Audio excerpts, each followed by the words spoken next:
मैदान पर उतरा पाकिस्तान, अब रोने लगे कोच और कप्तान। हैंडशेक पर, उसके बाद बॉयकॉट पर, और अब तो शिकायतें दर्ज करवा रहे हैं। देखिए, पाकिस्तान और हिंदुस्तान का मुकाबला हुआ और टीम इंडिया ने एक तरफा पाकिस्तान को रौंद दिया। सूर्य कुमार यादव ने तो टॉस के वक्त हाथ नहीं मिलाया, फिर मैच खत्म हो गया तो हाथ नहीं मिलाया। दोनों खिलाड़ी ड्रेसिंग रूम में गए और दरवाजा पटक दिया कि जाइए, हमें आपसे बात नहीं करनी, ना ही हमें कोई हाथ मिलाने का शौक है।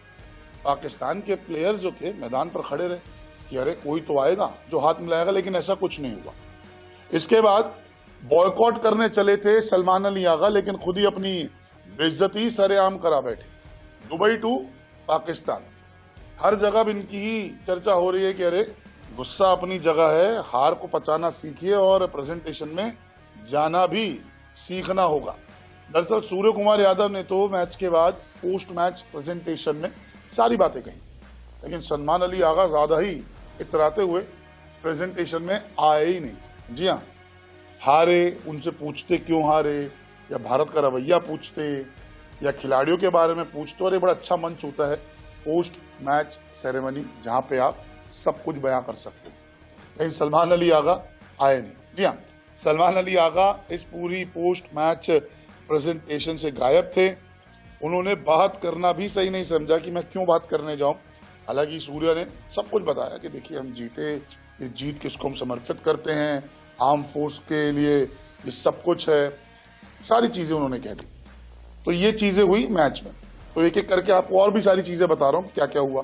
पहले टॉस के वक्त हाथ नहीं मिलाया, फिर मैच खत्म होने के बाद हाथ नहीं मिलाया, पोस्ट मैच प्रेजेंटेशन सेरेमनी जो होती है उसमें सलमान अली आगा नहीं जाए।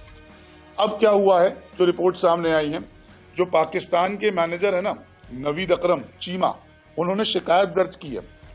हाथ ना मिलाना, ड्रेसिंग रूम का दरवाजा बंद कर देना, इनको जो है आपत्ति महसूस हुई। उन्होंने कहा जी भैया, ये दोनों हरकतें जो हैं हम इससे नाराज हैं, कोई ये तो बात नहीं होती, स्पोर्ट्समैनशिप भी कुछ होता है, आपको ये नहीं करना चाहिए।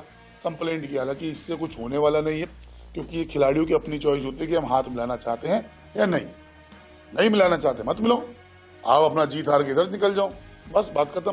लेकिन यहाँ पर ये टुच्चापन कर रहे हैं कि स्कूल में होता था कि इन्होंने मुझसे हाथ नहीं मिलाया तो मैं कंप्लेंट करूंगा, तो ये इनका एक और टुच्चापन। अब तीसरा टुच्चापन सुनिए, कोच साहब माइक हसन, जो कभी मोहम्मद नवाज को नंबर 1 गेंदबाज बताते थे, हाथ मिलाने पर अब इन्होंने क्या कुछ कहा। पोस्ट मैच प्रेस कॉन्फ्रेंस में जहां सूर्य कुमार यादव आए ना, वहां पे सलमान अली आगा नहीं आए, इन्होंने कोच को भेज दिया, जी आप ही जाके बात कीजिए। वहां पर माइक हसन कहते हैं, मुझे लगता है कि ये इस बात का नतीजा है कि हम मैच के अंत में बातचीत करने और हाथ मिलाने के लिए उत्सुक थे, लेकिन ऐसा नहीं हुआ, बस यही खेल का अंत था।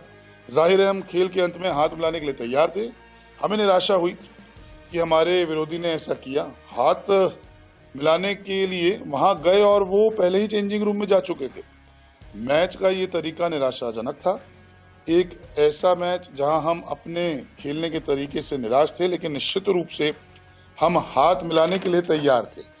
अरे भाई, आप तैयार थे ना, हम तैयार नहीं थे, आपसे तो कोई रिश्ता ही नहीं रखना, आइए खेलिए और जाइए। तो यही चीज है, ये 3 बड़ी चीजें जो है ये कल हुई है मैच में।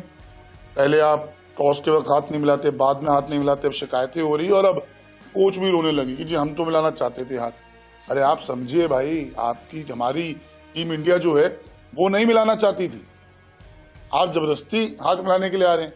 आपको ये अभी तक समझ नहीं आया कि जब सारे कप्तानों की प्रेस कॉन्फ्रेंस हुई तब नहीं मिलाया हाथ, टॉस के वक्त हाथ नहीं मिलाया, तो फिर आप किस उम्मीद में थे। चलिए, अभी तो हाथ नहीं मिलाया, एक बार और सामना होगा सुपर 4 में भारत और पाकिस्तान का, तब देखते हैं कि बॉयकॉट का तरीका टीम इंडिया का कैसा होता है।